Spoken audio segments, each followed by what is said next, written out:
Hello and welcome to Sons of Olympia. I'm Matt. And I'm George, and we're brothers. And our parents are Olympians. Yes, they are. We are the two sons of Olympians who have failed to fulfill their genetic potential.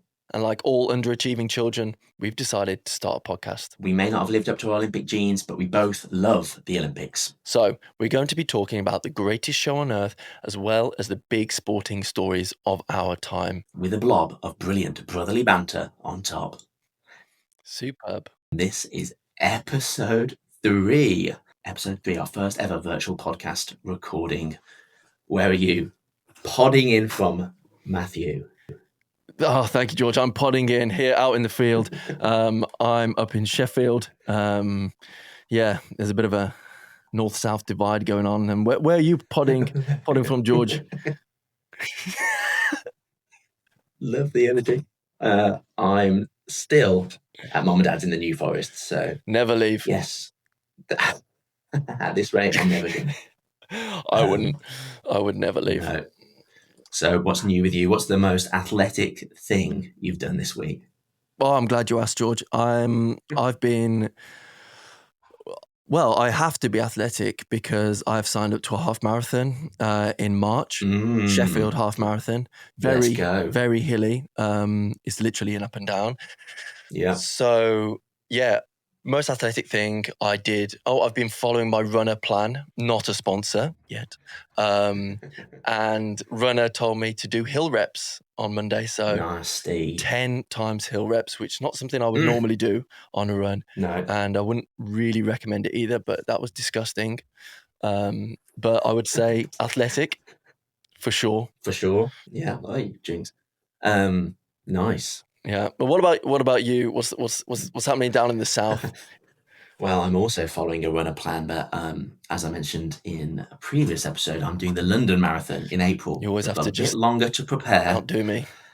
Yeah, but running twice as far. But this week has been a deload week where you slowly take it easy. However, it's building up to a 5K time trial on the weekend. Yikes! So I'm going to do my first part run for a while.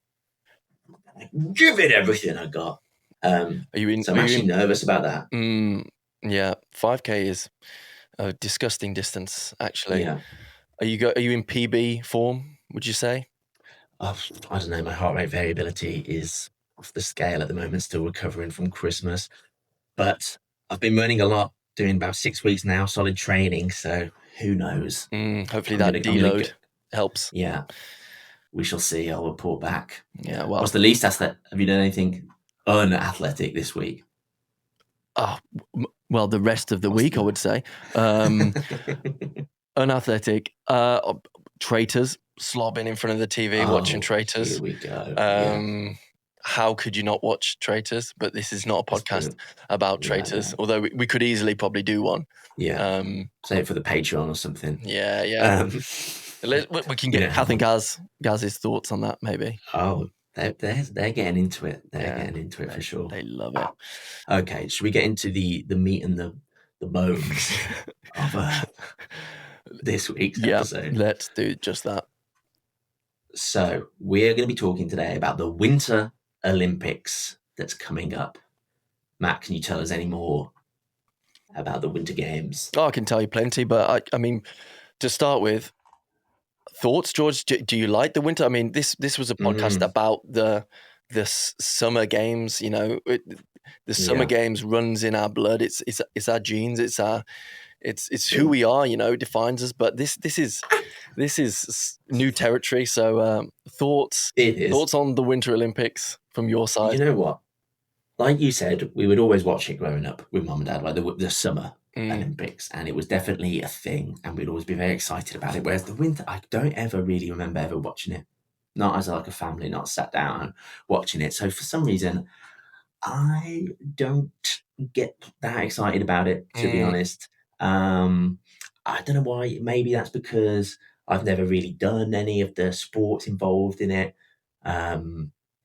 Maybe, I don't know what it is. There's fewer sports in the Winter Games. Yeah.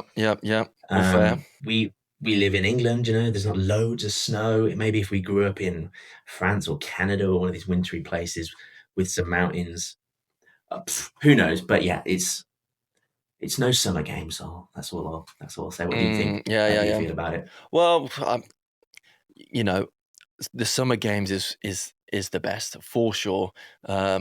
But Winter Olympics, I think it's something that I will watch definitely when it's on TV. Hmm. But and I get into it. I remember growing up, sort of knowing the big names from the UK who did well, but then you sort of forget about it. It doesn't sort of have the lasting effect, I don't think, as Yeah, the yeah, as the Summer Olympics. But some of these sports are, well, events are just sort of wild. I mean, we'll get into them later, yeah, but they yeah. just seem so foreign, I think, for us UK folk. I mean, other than skiing, I Totally. suppose, because there's a lot of Yeah. people who go skiing, and I feel like that's and snowboarding. But then there's some weird stuff that is just weird for us that we just Oh can't yeah. relate to, that we're just Have not doing. no. Have you done what Winter Olympic sports have you uh, partaken in? Skiing, I would say. I know, I'm not just saying. Um, I Are you any good? I'm like, I'm okay. I mean, I started skiing at 18 and then didn't ski for 10 years and then picked it back up again. Mm. So I'm kind of okay, but when you go to these places in Europe and you see the little kids whizzing around, you can tell the people who have Oh grown up yeah, doing it, and you can tell from me that I've not grown up doing it. But yeah. yeah, it's fun. We never did skiing holidays or anything like that, so I don't know how to ski. I've had snowboarding lessons, and the only time I've ever been snowboarding was we thought there was going to be no snow, and then when we got to Austria, it was like snowed the night we went, so none of us were prepared, and we had like one day snowboarding, and it was pretty scary stuff, because we both have our knee issues. So these slippy snow-based sports, High risk. yes, yes, and I think because of that, I ain't never going to be pursuing them to a high level. Oh no, Um, no. mm. And I don't think tubing is in the Olympics. Go down the Snow Dome, Tamworth. Yeah. Shout out to those people who've been to Tamworth. What a dome that place Oh, is. yeah. If that was in the Winter Olympics, I think I'd be making the team. You're a big I've tuber. torn up those Tamworth slopes. Mm, Um, all right. So, yes, let's say, so we both agree Winter Games doesn't hold the same value in our hearts as the Summer Games. And I've done a little bit of looking into this because I was like, is this going to be reflected in like the number of people who watch the viewership? mm. So, the average viewership for the Summer Games is around 3 billion since 2008 Beijing. Globally, 3 billion globally. Yeah, yeah. The recent peak was 3.6 billion at London. Let's go. London Games, Wow. 3.6 billion. The Winter Games, in comparison, gets 1.9 billion with a recent peak of 2.1 billion. So Actually, I was fairly impressed by that. I was expecting it to be yeah, a lot lower. So it's about two thirds. Well, it's about 3 billion to 2 billion yeah. viewers. That is Um, good going. Punching above its weight, I so would say. it shows that it is still very, very popular. And the Summer Games has loads more sports. So 32 sports, 329 events. Mm. Whereas at the 2026 Winter Games, we've only got 15 sports and 116 events. So it's like a third in the terms of number of events. So to still get 2 billion views, I think is Yeah, pretty good going. impressive. Yeah. Mm. Yeah, okay. Well, so I give you some other stats, facts, Hit me. figures. Um, some similarities here. Obviously, it's held every 4 years, but it's synced in a way that we get an Olympics every 2 years. So Mm. there's not as big a gap between some Olympic fun. First Winter Games was 1924 in Chamonix, France. So Mm. there's been 24, soon to be 25 editions. But there hasn't been as many Winter Olympics as Summer Olympics. So the Summer Olympics started earlier in 1896. So there's been 30 editions of the Summer Olympics. And obviously both Olympics had breaks during the war. And then I'm going to give you a little quiz here. So successful Oh God. nations. Who do you think are the most successful nations in the Winter Olympics? Okay, I might embarrass myself here, but I do want to say, well, China, surely.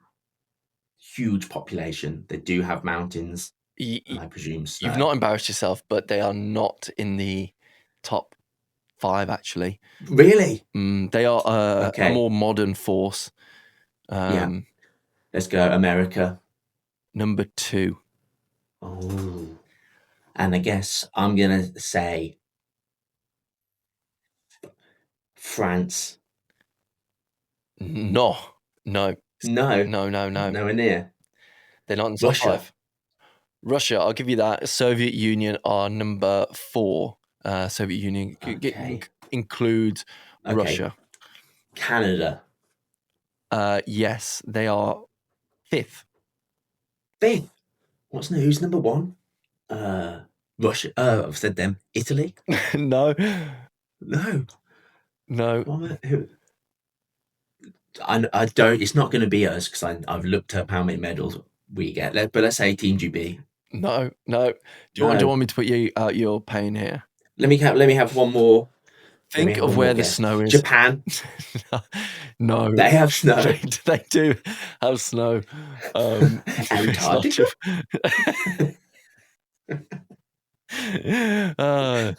No. Okay, I don't know.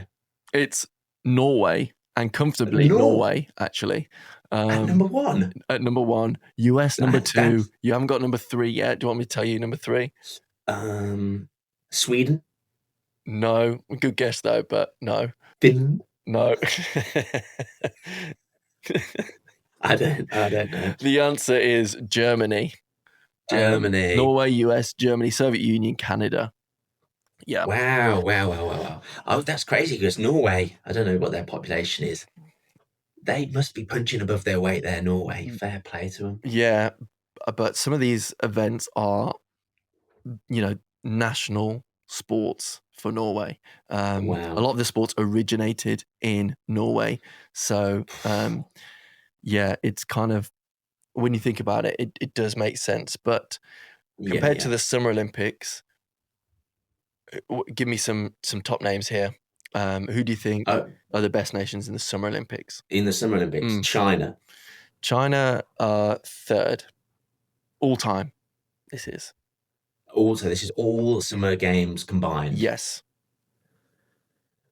Russia's 3rd. America. Why do you think Russia's 3rd? Didn't you just say Russia was 3rd? Oh, did I? Soviet Union is 3rd. No, Soviet Union. We've butchered this segment.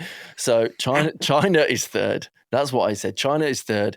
Soviet Union, including Russia, is 2nd. Okay.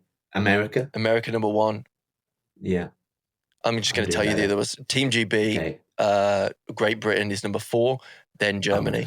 So I would not have got Germany. All right, so it's good to know a bit more about the Winter Olympics and who does well in it. Where is it taking place this year? Where's the 2026 Winter Olympics taking place? Yeah, so it's taking place in northern Italy, split across 2 cities actually, Milan or Milano and Cortina. So makes sense given the climate and the terrain there. I mean, we can get into this another time, but there's going to be a shrinking amount of places that can actually host these games in the future. But we'll talk about that another time. What I do want to talk about is events. And shall I take you through some of these, how they categorize the events here? So there's 3 major categories of events. Ice sports, which encompasses everything, as you'd imagine, that takes place on ice. So everything from bobsled, luge, skeleton, curling, short track, skating, ice hockey, anything you can do on ice is classed in those ice sports. Then we have alpine ski and snowboard. So this is everything from the classic downhill, half pipe, slalom, the moguls. If you watch the moguls, that's mad. Yes, And then there's Nordic sports. So this explains why Norway do so well, because a lot of sports originate there. So these are biathlon, cross country, ski jumping is actually in this category. Nordic combined, which is cross country and ski jumping together. So there's a whole Nordic section. No wonder they've been done so well then. Yeah, and there's sports that have always, events, that have always been in the games, cross country skiing. Fun fact here, figure skating and ice hockey were actually Summer Olympic events. They started off in Summer Olympics and then moved across to Winter Olympics. Wow. Speed skating's always been there, Nordic combined, ski jumping with bobsleigh, and then this has just sort of expanded over the years. Snowboarding was introduced in the 1990s, I think, not that long ago really, which is I think the half pipe, I think I remember that being fairly recent, but that's class, isn't it? Yeah. Seeing them all do all that stuff. Fair play. Have you heard about the new sport that's coming in to the Winter Olympics this year? I have not. No, enlighten me. You haven't. Enlighten you. So it's called Skimo. Ski mountaineering. And I've watched a little bit of it. It does look pretty fun. It's kind of like a combination of uphill on skis. So like they race uphill and then they bomb it down. But there's some bits, it's a bit like a triathlon where there's like where they have to take their skis off and like go up stairs on their boots and they put the skis on their back in. So there's these like transitions that they have to do. And it's over really quick. The ones I've seen, it's like a 3-minute long event or something. Wow. And so it's like really fast. They're like, it is like a sprint. And I think they're going to be doing like a women's, a men's and a relay. And there's like penalties for if you lose your gear. So if like you lose a ski or, well, I guess the penalty will be you can't really ski down the mountain. But you got to hold on to your stuff, take your skis off, run up and then race back down again. So I think that should actually be pretty fun. Wow. I don't think Team GB are likely to do very well in that event because in the recent World Cup events, all our athletes came below 40th in the men's and the women's. So who knows if we've even qualified for that event. But want to watch though. It feels like a good TV event. That does. Like the triathlons in the Olympics are always fun, especially like the relays. I feel like they're good, and this feels like there's there's jeopardy in the transitions, unclipping your skis. Just great drama. Feels like. So, and you're going to get the first ever Olympic champion in the Skimo. So one to watch for sure. History being made. And I don't think there's been a new sport in the Winter Olympics for a little while. So you say that. Quite exciting. Have you heard of monobob? Monobob. Yeah, sounds like a haircut. It does, but this is way better than a haircut. It's we all know bobsled. We all know that one. So this was man. You're dead, man. Anyways, monobob was introduced, I think, in 2022, and it was a sport to sort of make bobsleigh more accessible because bobsleigh was sort of turning into a bit like F1, that it was all about the science and who had the best bobsleigh. Lots of tech behind it as well as athletics. Monobob was introduced actually to get more females into the sport. So this is a women's only event, and it's one athlete per bobsleigh. Exactly. And the sleighs or the sleds are all standardized. So everyone has the same sled, which means it's all about athletic ability. Nice. And so that's different to bobsled in bobsledding. You can have every team's got their own sled. Yeah, exactly. I mean, there are rules, I guess, like F1. You can't around shape and stuff and whatever, but there will be differences. That's interesting. Sled, everyone's got the same, and it means that you have to be driver, the brakeman, the push. Whereas in the four person events, you have a brakeman, you have a driver, you get your big guys to do the starts and stuff like that. So yeah, I've not watched it, but I'm looking forward to that. It's interesting. Like, I've seen cool runnings, so I know about bobsled. But when you talk about like the brake guy and everything, when you watch it, you just like, these are just four people in a thing just hurtling down a. You don't really. It just looks like they're just going down a big old ice tube. You know, you don't think that there's someone's actually like steering and turning and they're like driving. Yeah, because all these sports, I'm sure we'll talk about this in a second. Like, they're crazy, just like hurtling down these like ice things. The skeleton, right? That is mad. Head first, they are like centimeters off the ice, and they're just going down. It's like, crazy. Yeah, totally Crazy. So there we go. That is. I feel like that's a good roundup of events. There will be more. It is, yeah.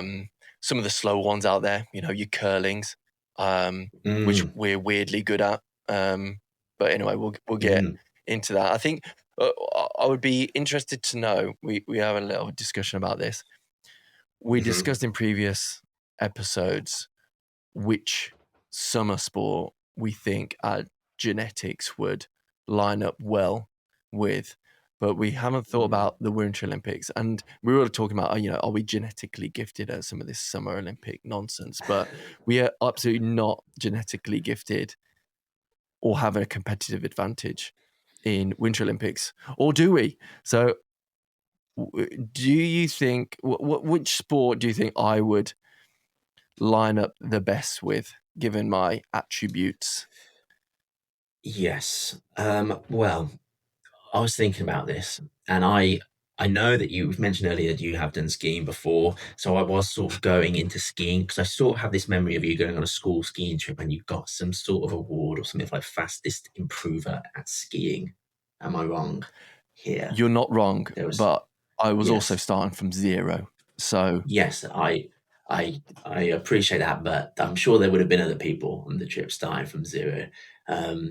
So I think you've got length, and I don't know what that really would benefit from in a lot of these winter games. So I think you've got like, yeah, and I guess skiing. Ultimately, I don't really know. I've gone for skiing, but I just want to say, because we've both had ACL injuries, I think that means there's probably we are not genetically talented for any of these winter things, because people do their knees skiing all the time and snowboarding. It's like a common thing where you go to the mountains and you come home and your ACL's gone. And with that in mind, I think we're a Summer Games duo. So yeah, thank you so much for that absolute glowing review. But I agree. I do get scared skiing on certain tricky stuff. So it gives me the wobbles, and I don't think I'd actually be any good at that either. So yeah, just not cut out for it. I think though, I was thinking this about you. Different build, as we've talked about in the past, stockier fellow, stronger, I would say. And I think ice hockey could be something. Oh, really? And I'd be the guy exactly that's doing the punching. You reckon? This is what you have one guy who's probably he's not as good a skater, but he's just there for fighting and just to cause a just general ruckus and to protect the other team. So I think you'd probably be quite good as that guy. Fantastic. That is a huge compliment. Also, I think you've got quite big quads, or could get quite big quads. Yeah. So it could be like the push guy in bobsleigh or speed skating. You know, these guys are like track cyclists. They are huge. So maybe you're. That's nice. I actually do love ice skating. I used to work at a science centre in Bristol that was attached to an ice rink, so we got free ice skating, and I would go out there before work, lunchtime, after work, just as much as possible. But I was always scared about my knee. But this thing, I just loved it. It was like a pure stress release. You get on that ice, whew, your troubles glide away. So there you go. Yeah, maybe nice. You know, you got some untapped talent there in another life. Yeah. The life, brother. So that's us in the Winter Olympics. This, I think, transitions nicely into, are Brits generally good at the Winter Yeah, Olympics? So I've done a little bit of research into this. I don't know where we fit on that table. You might be able to. we're actually higher up than you think. I think we were the next, Really? so like sixth. And Really? that's only because we've been, I think, at every Winter Olympics. So over Yeah. time, these have tallied up, and not as many countries participate in the Winter Olympics as you'd imagine. Yeah. So yeah. So in total, Team GB have 34 medals at the Winter Olympics: 12 gold, 7 silver, 15 bronze. That's 34 medals in total. Compare that to the Summer Games, where Team GB have 981 medals. Damn.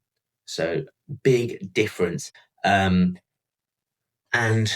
let me see where we've got here. Oh, so out of those 34 medals, 9 are from the skeleton alone. What? So we are pretty good at the skeleton. And I mentioned it a little bit earlier. That's the one where you're on a little sled and you run and hurl yourself down an ice tube. Yeah. Very, very quickly. It's something crazy, like 80 miles an hour or something that you can reach going down there. And I was watching YouTube clips of slow motion. Your chin is centimeters from the ice. Jeez. And you're swirling up and down this thing. It's one of those sports, I think, it's just like so scary. I don't know how you get good at it, because I don't know. It's just like, sure, for me, like we've mentioned with our knees, do you know what I mean? Like the moment you have an injury, you lose that confidence to do it. And I think that's just like throws you off forever. Yeah. Do you know what I mean? Like, is that so? The people who are doing this, I might be totally wrong. I mean, but like, I feel like people who are good at this, have they just never had a bad accident? And I've Googled it. I don't think it's rare that people die, but like injuries are common because you're just throwing yourself down the thing. And you're only wearing a helmet. Mad. You have no armor, you know, even like grazing the ice, the burn. No. But you're right. Skeleton, I remember we're good in women's skeleton. Yes. Lizzie Yarnold. Yeah, Lizzie Yarnold. 2 golds in the skeleton. She used to be, would you believe it, a heptathlete. Did she? And switched to skeleton in 2008. So she hadn't done it before 2008. 6 years later, 2014, she's the Olympic champion. Wow. Which is pretty nuts. We spoke about this in episode 1, didn't we? About how long it takes to be the best in the world at anything. Yeah. Lizzie, 6 years. Crazy stuff. And then she defended her Olympic title in 2018 as well. Well, that's good going. So we are very good at skeleton. Something else that we're particularly I just want to shout out to Amy Williamson. Amy Williamson, she is it Amy Williamson? Yeah, other Olympic gold medalist in the skeleton. So I don't know what's in the water here, but our women love sending it down tubes head first. Let's go. What else have we got? So yeah, something else we're good at. Women in particular good at the curling. Yeah. Have you heard of the Stone of Destiny? No, but it's not something from a Marvel film. I was gonna say. Okay, what is the Stone of Destiny? Rona Martin, the Stone of Destiny, the final stone in the 2002 Winter Olympics for the gold medal. Last stone knocks them out of the way, gets gold, beating Switzerland. And this is known as the Stone of Destiny. And I think, imagine the pressure. Yeah, and we also won gold in the women's curlings in 2022 as well. So last Winter Olympics, the women also won gold in the curling. So that will be another one to watch. I feel like it's the Scots as well who are good at that. It's the strong Scottish women who are leading us. Exactly. So will they be able to defend their title this year? The women's curling, that's pretty exciting. I also just looked up some other like top Team GB moments from Winter Olympics. Yeah. One way back in 1936. If you can cast your mind back to those days. Canada. Try, come on. Canada at this point had never lost a game at the Winter Olympics in the ice hockey until Team GB came along and beat them 2-1 for the gold. So that's like pretty impressive. What? However, we had a number of British Canadian players on the team. But that's pretty exciting. I also wanted to tell you about this moment, the Bolero routine in figure skating. Have you heard of this? No, but This was sounds in, dangerous. well, it was like figure skating, so it's like dance, like Mm. Strictly Come Dancing on ice, I've seen Blade. Don't you gymnastics. worry. Yeah, yeah. So 1984, this was a figure skating routine by Team GB that forever changed figure skating, performed by Jane Torville, who was an insurance clerk, and her partner Christopher Dean, a police officer. So we talked about mom and dad; they were like working throughout their Olympic careers. Back in 1984, same year as the Summer Olympics that time. Don't just say. Cold War, maybe something going on. Who knows? But anyway, a police officer and an insurance clerk meet on the ice and became the highest scoring figure skaters of all time. You should definitely watch this routine. Didn't they get perfect Beautiful. score? They got 12 perfect sixes and 6 5.9s. Oh, So come on. pretty impressive. Was Craig Rebel Hall on the judge panel? Just doing a It's a 5.9. 5.9 from Craig. Yeah. But they weren't even professional at this time, and apparently this was like, yeah, forever changed the sport. They retired in 1998, so they've been dancing together for 40 years, and apparently this is considered like one of Team GB's most famous sporting double acts. Yeah. So think like Kathy and Gary Cook, but on ice. Yeah. But it's pretty, And with more pretty longevity. incredible. Wow. Yeah, yeah. And apparently, like the song they did it to was actually like really long, and they got the composer to like squash it down. But there's a limit on how long the song can be. It can only be like 4 minutes, and it was going to be like 4 minutes 30. But apparently, the time doesn't start until your skates actually like touch the ice. So they start their routine on their knees to like get around this rule. And then Wow. when they get to their skates, the time starts, and they have the full compose of the song. So clever. But yeah, Very that's cool. pretty cool. Yeah.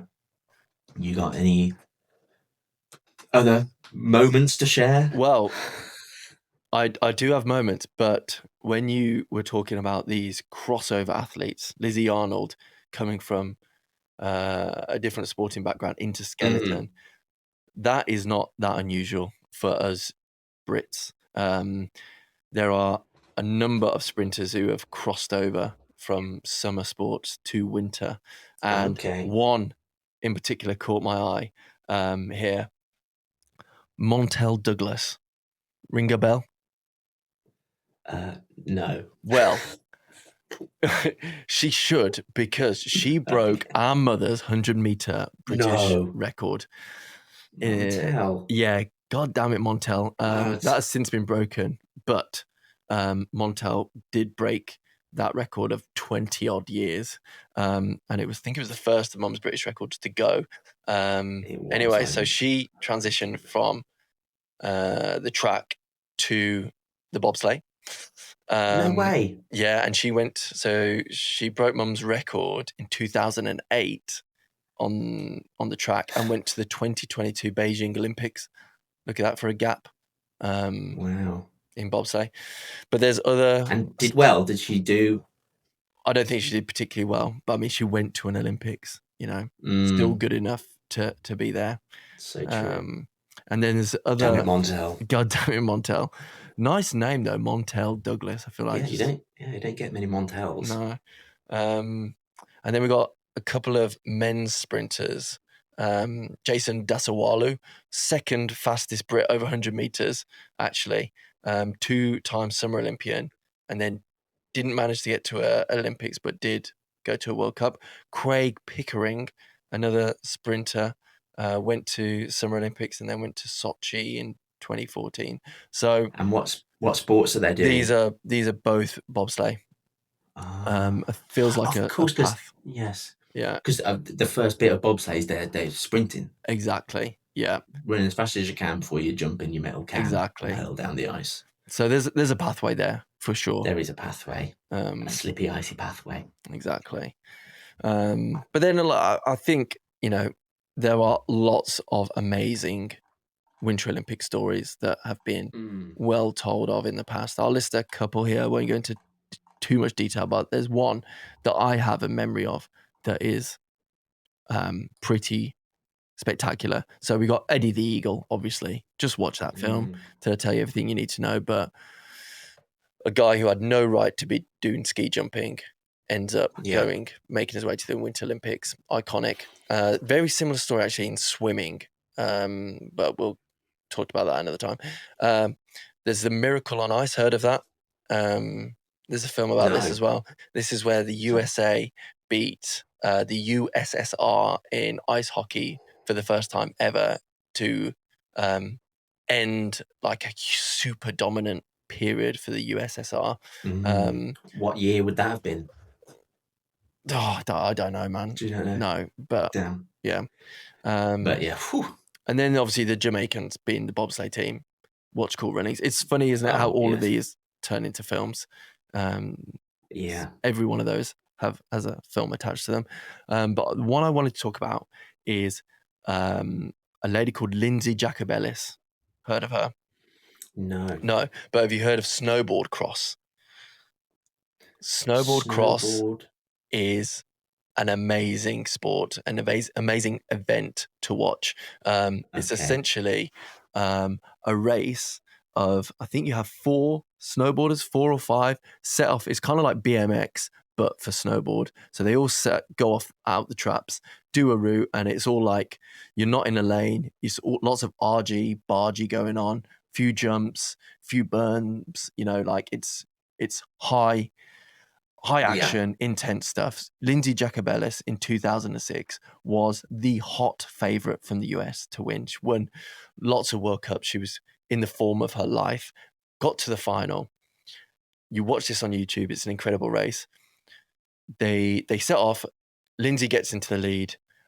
Two people fall. They're out the race completely. Lindsay makes a big gap. She's got a huge gap. The medal is hers. And on the penultimate jump, she goes for a grab, a showboat to the fans. Hits the deck. I have seen this. And it's heartbreaking because then second place, who was in the distance, rolls over the jump, takes the win. Lindsay does get up and get silver, but she was always going to because everyone else had fallen and crashed out. Absolutely gutting. Didn't get that gold medal because you're showing off. That. Oh, man. Even I have seen that, but like just hearing it, you feel honestly, what is as good as the race is the commentary. The commentary makes you want to just throw up. They can't believe what they've just seen. So yeah, anyway. I mean, yeah. I don't know how she recovers from this, but anyway, she suffers from the fallout, literally the fallout of this for many, many years. And I can't imagine like the psychological torment this would deliver. But anyway, she wrote a book about it called Lessons from the Fall. A lot of deep thought went into that, I assume. And then if you could read, you would check it. If I could read, I would read it. And then but there's a happy ending because in 2022 she comes back and wins gold. She does not. Redemption. Oh my, that is literally the only way you could get over it. Yeah. I was thinking like, how would you ever, like, you would just be brushing your teeth, look in the mirror and you'd see yourself falling down. You know what I mean? Like you would hear the commentary, it would haunt you forever. And it's not just because you weren't good enough, it's because you showed off. Like you couldn't, it would be so miserable. Yeah, disgusting. And there's a similar story actually. There's a GB athlete called Elise Christie in speed skating who has had such a tough time in Olympics, but has parallels to this story because she went into her Olympics in, I can't remember the exact ones, Sochi. I definitely remember her there, but as the favorite for her speed skating events. I think in back-to-back Olympics, she was either disqualified in the final or crashed out. And yes, there's struggles mentally there post Olympics because those things are just out of your control. This is what makes the Olympics so amazing to watch. That you work for 4 years and you get your chance. And in these events that you're like crammed in to, other people, there's a high degree of uncertainty. A lot of it is out of your control. At least in mum and dad's events in the Summer Olympics, you're in your track. No one's going to touch you. If you fail, at least you deal with it. But how do you deal with it if someone clips your skate or bumps into you after training all that time? Devastating.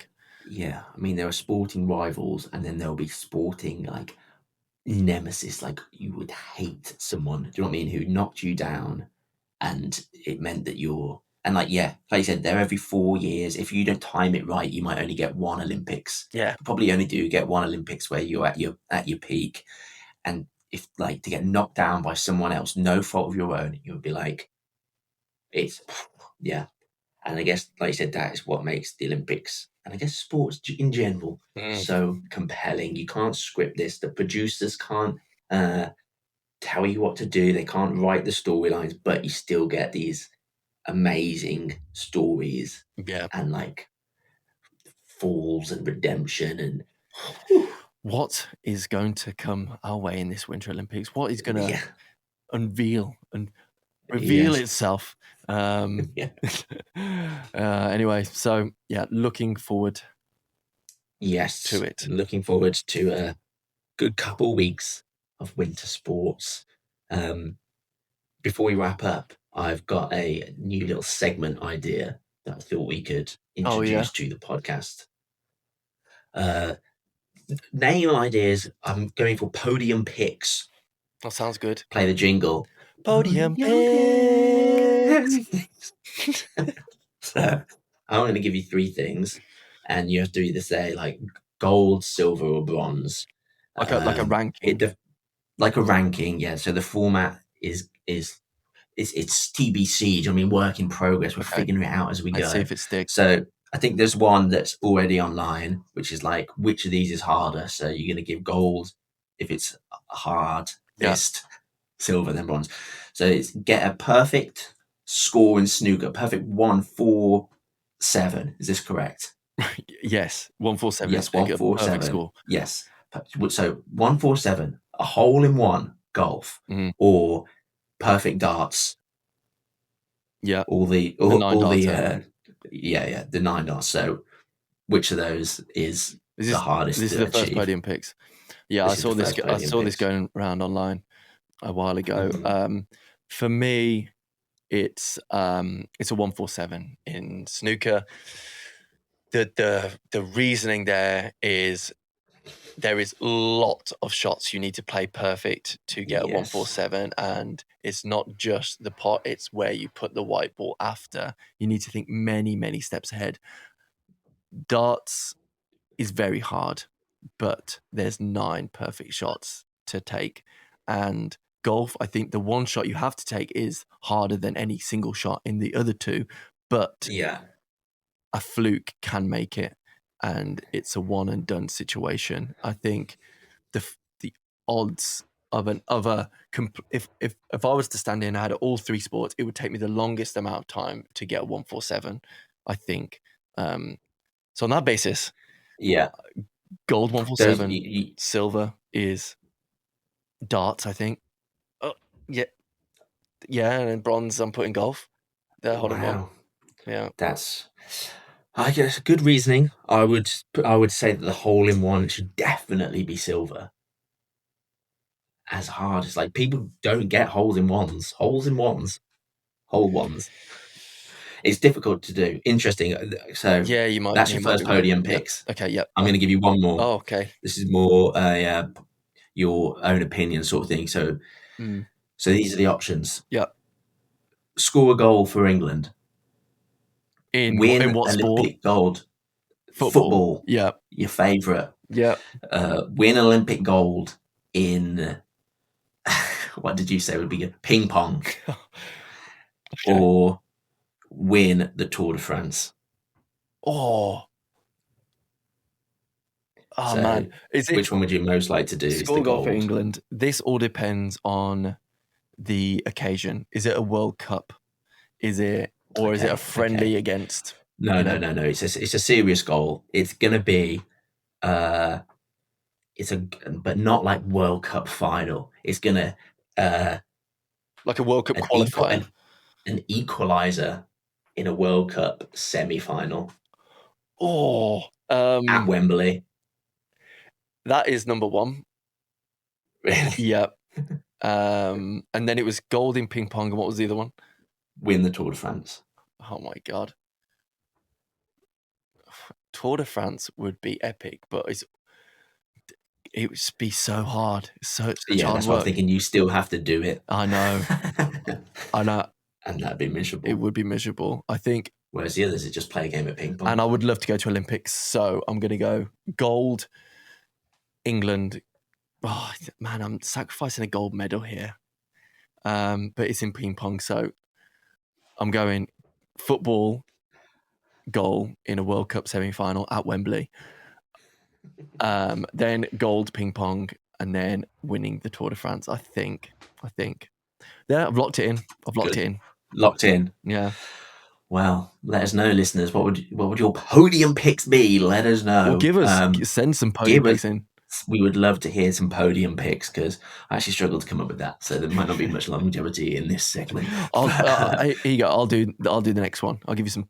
Yeah, okay. Give me some for me. Yeah. But yeah, send in your podium picks. You can tag us on Instagram, Sons of Olympia Pod, or you can email us, sonsofolympiapod@gmail.com. Send in your podium picks. Send in your questions.